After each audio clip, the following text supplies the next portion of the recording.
Hi అండి. నేనైతే ఈరోజు గుత్తి వంకాయ కూర చాలా టేస్ట్గా అయితే వచ్చిందండి. నేను ఇంతకుముందు అయితే మా అమ్మగారు అయితే గుత్తి వంకాయ కూర అయితే ఈ ప్రాసెస్లో వేసేవారు కాదు.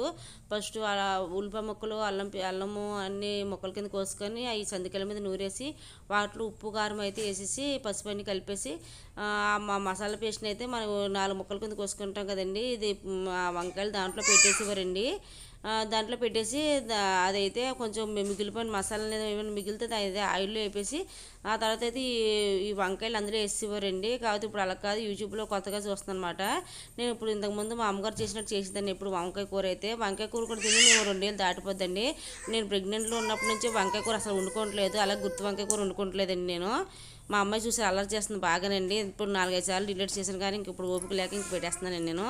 నెక్స్ట్ వచ్చేసి ఇప్పుడైతే అవి ఇప్పుడు ఏం చేస్తున్నానంటే ఆయిల్ బాగా మరిగిపోయి దాంట్లో మొక్కలు కోసుకుంటున్నారండి.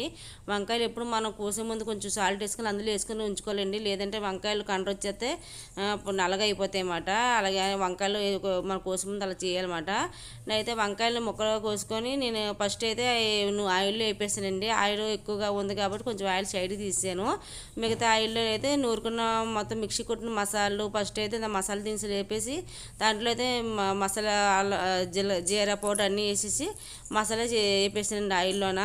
ఆయిల్ పైకి తేలేటప్పుడు కొంచెం నీళ్ళు పోయాలి. దాంట్లో నీళ్ళు పోసేసిన తర్వాత ఈ వేపిన వంకాయ ముక్కలు అయితే అందులో వేసేసేయాలి. వంకాయలు అయితే అందులో వేసేసుకోవాలి.